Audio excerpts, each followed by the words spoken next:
Bom dia a todos! Graça e paz do Senhor Jesus seja com todos nós. Uma ótima segunda-feira para todos. Hoje é dia 25 de abril de 2022. Seja muito bem-vindo ao nosso devocional de hoje. E nesta manhã preciosa, nós vamos dar sequência à nossa maratona de leitura bíblica. Eu espero que você esteja lendo a Bíblia, mas eu espero realmente que você esteja envolvido aí com a leitura, porque ela vai abençoar muito a sua vida.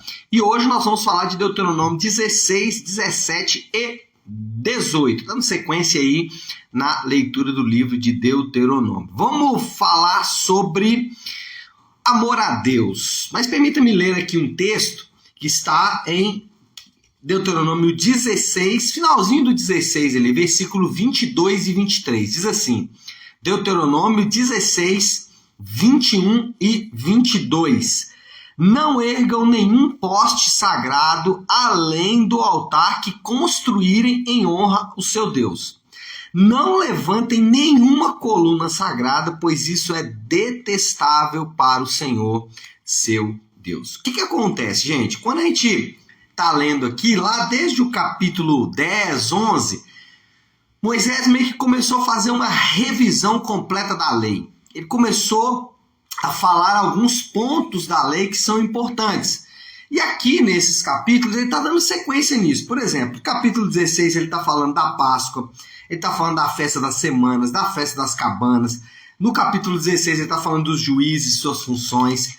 Aí, no capítulo 17, como deveria ser o rei, os decretos do rei, a herança dos sacerdotes, advertências e assim por diante, tá? Então, fazendo várias revisões aqui da lei. Nesse ponto específico, ele está falando sobre a adoração, o culto, o momento de quem deveria ser adorado na nação de Israel. E por que eu destaquei esse ponto aqui do texto? Porque, sem dúvida alguma, o maior inimigo da nação de Israel não foram os povos ao redor. O maior inimigo da nação de Israel não foi a pobreza, não foi qualquer outro poder militar ou político, não foi nenhum império.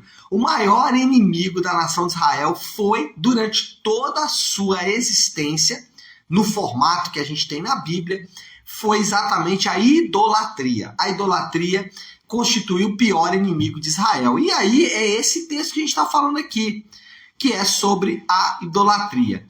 Aí vale a pena a gente já começar a semana pensando um pouco sobre isso, porque às vezes nós começamos a semana já pensando em tudo aquilo que a gente tem que conquistar, fazer, e todos os problemas, e a vida está aí batendo a porta e a gente precisa fazer alguma coisa.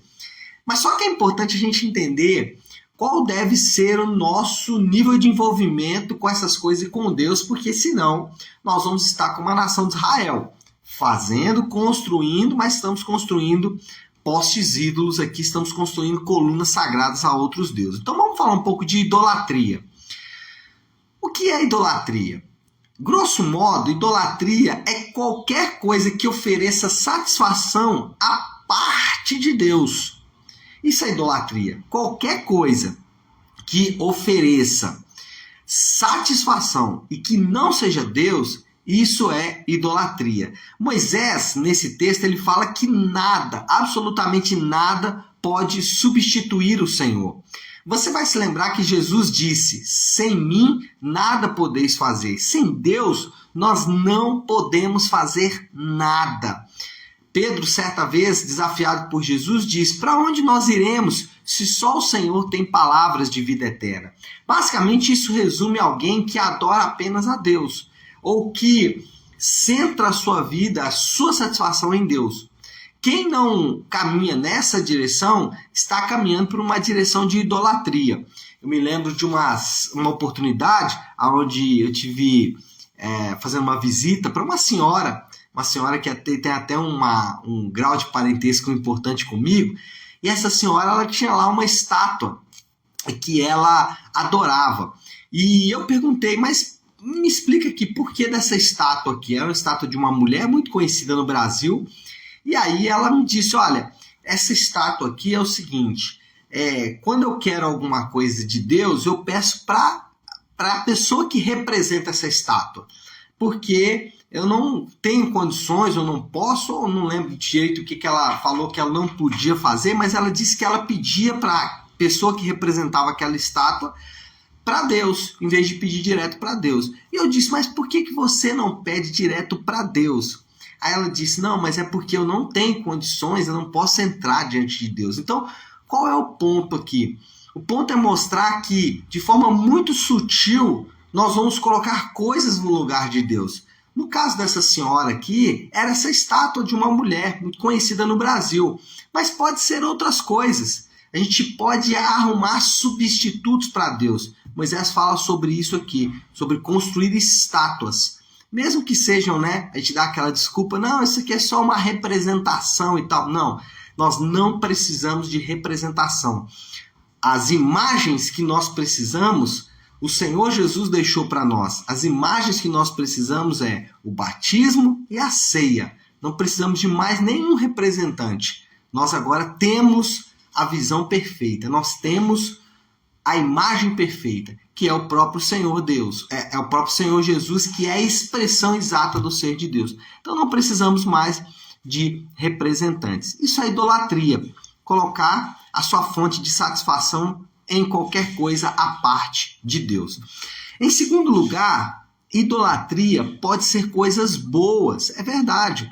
Moisés adverte o povo aqui, ele está falando para esse povo, num contexto de culto. E culto é bom. Culto é bom, a gente tem que cultuar a Deus. Mas Moisés está falando aqui, olha, no momento do culto, cuidado. O que ele está falando? Até em momentos bons, você tem que tomar cuidado. Jesus afirmou, e afirmou bem, que o que sai do homem é que contamina o homem. Não é o que entra para dentro do homem que contamina o homem, mas é o que sai do homem. Isso é importante porque, vamos pensar aqui, e talvez você já deve ter parado alguma vez para pensar e falar assim, eu acho que tem muita inveja contra a minha vida. Lembre-se sempre, o que contamina o homem não é o que entra, é o que sai. Se alguém tem inveja de você, isso não interfere em nada na sua vida. Lembra do 10º mandamento? O 10º mandamento é não cobiçarás. Interessante que o mandamento não é cuidado com os cobiçosos, não, mas cuidado com a cobiça do seu e do meu coração. Porque, de fato, o que vai realmente se tornar um grande problema para mim e para você é aquilo que está dentro do nosso coração e não aquilo que está fora do nosso coração. Nesse sentido, coisas boas, por causa do coração, podem se tornar coisas ruins. Então, o dinheiro, por exemplo, ele não é uma coisa ruim. O dinheiro, ele é algo que a gente precisa para a gente fazer as nossas transações diárias. Só que, dependendo de como ele entrar para dentro do homem, como o coração do homem interage com o dinheiro, ele pode se transformar em um grande ídolo. E não se assuste com o que eu vou dizer agora. Muitas vezes, quem idolatra o dinheiro é aquele que não o tem. Normalmente, quem tem muito dinheiro, ele idolatra também. Mas a idolatria de quem não tem dinheiro é tão grave como aquele que tem. Porque às vezes a gente pensa o seguinte, não, se eu tiver muito dinheiro, o meu problema está resolvido. Se eu tiver muito dinheiro, tudo que eu sonho, tudo que eu desejo, eu vou conseguir. E não é verdade. Para dar um outro exemplo, o sexo. O sexo é uma bênção. Deus criou o sexo como bênção. Mas quando ele entra no nosso coração, ou quando ele entra para dentro de nós, aí ele pode se transformar em um grande problema. Um outro exemplo de uma coisa muito boa, mas que dependendo da forma como o meu coração olha para essa coisa, ela pode se transformar em um problema. Família. Família é uma bênção. Contudo, nós precisamos tomar muito cuidado, porque família é bênção, mas ela não pode substituir a Deus. E aí a gente poderia citar outros exemplos aqui, como saúde, por exemplo, mas vamos ficar com essas por enquanto, só para a gente pensar. Idolatria pode ser também coisas boas. E como nós vencemos então a idolatria? Não adianta quebrar as estátuas. É uma boa estratégia, mas não adianta quebrar as estátuas. Não é assim que vencemos a idolatria. A idolatria não se vence por força de vontade ou por energia, não. A idolatria se vence amando mais a Deus. Olha só o que Moisés disse. aí no versículo 21. Não ergam nenhum poste além daquele que vocês construíram em honra ao Senhor. Em honra ao Senhor. Moisés está falando, olha, o destaque aqui é Deus. Ele deve ser honrado. Jesus, ele disse algo muito interessante quando perguntaram para ele quais eram os principais mandamentos. E Jesus não titubeou. Ele falou, o primeiro mandamento mais importante, amar a Deus sobre todas as coisas, com todo entendimento, coração e assim por diante. Então, nós temos que amar a Deus. Agora, pastor, como que eu amo a Deus? Porque isso parece muito subjetivo. Eu quero uma coisa mais próxima.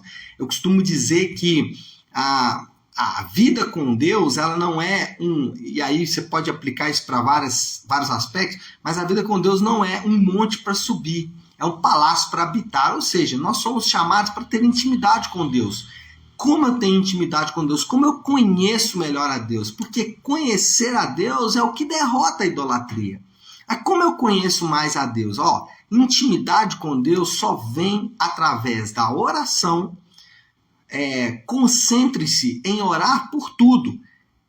O grande erro que nós temos, e eu cometo esse erro com alguma frequência, é achar que eu preciso fazer longas orações, e eu preciso ter um tempo de longo. Quem tem um tempo longo de oração é mais espiritual.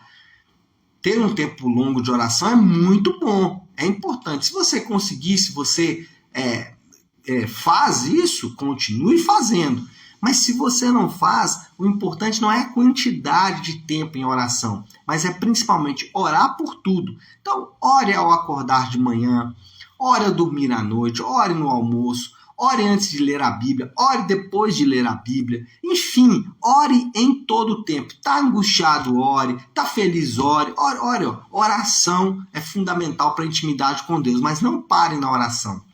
Segunda forma, ou a maneira como nós podemos ficar íntimos de Deus, é através da leitura da palavra. Leia a Bíblia, conheça o Deus da Bíblia.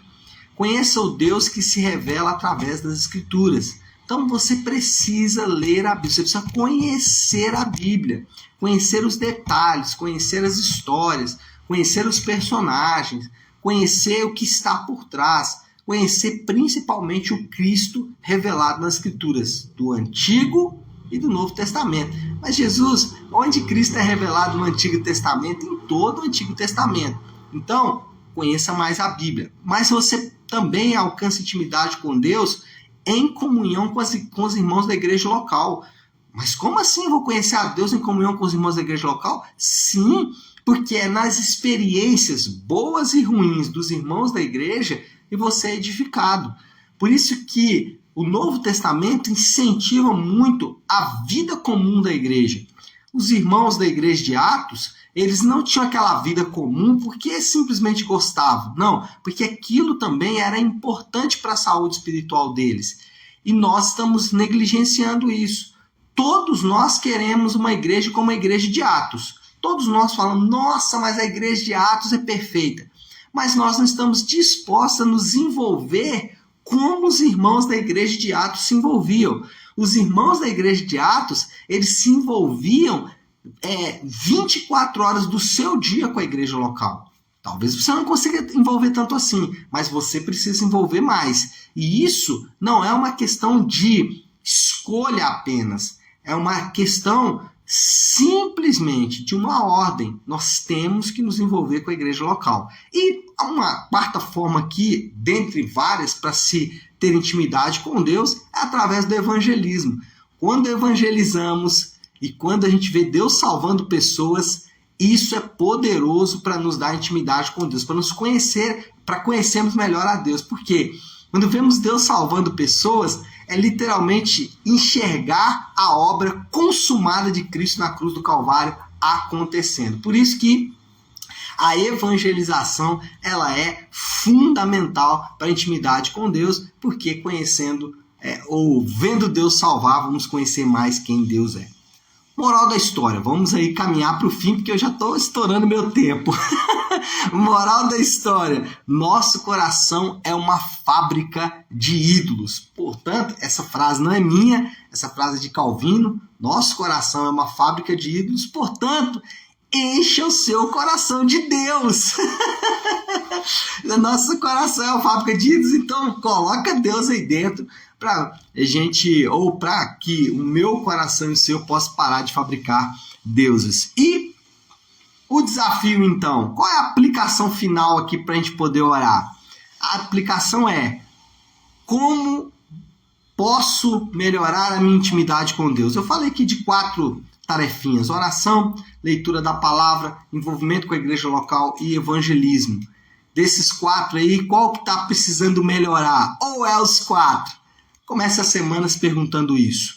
Como eu posso melhorar a minha intimidade com Deus? Tá certo, pessoal? Vamos orar? Vamos colocar tudo isso aí diante de Deus? Como eu gosto de fazer aí toda segunda-feira e sexta-feira, eu gosto sempre de iniciar a semana com a oração que o Senhor nos ensinou, a oração do Pai Nosso. Então, se você puder agora, pare aí um instante o que está fazendo e vamos juntos buscar a Deus em oração, orando a oração que o Senhor nos ensinou. Pai nosso que estás nos céus, santificado seja o teu nome. Venha o teu reino, seja feita a tua vontade, assim na terra como no céu. Dá-nos hoje o nosso pão de cada dia. Perdoa as nossas dívidas, assim como perdoamos aos nossos devedores. E não nos deixes cair em tentação, mas livra-nos do mal, porque teu é o reino, o poder e a glória para sempre. Amém, amém e amém. Amém, meu povo? Bom, então é isso. Nós vamos ficando por aqui. Quero só deixar um aviso importante para vocês. Hoje, a partir das 20 horas, em nossa igreja Nave, nós temos o Nave Talk de gerações. Então, você se programa para estar juntos lá conosco. Vamos falar sobre um pouco do que pregamos ontem no livro de Esther, capítulo 3, tá bom? Deus abençoe. Ótima segunda-feira para todos. Uma ótima semana. Fiquem com Deus.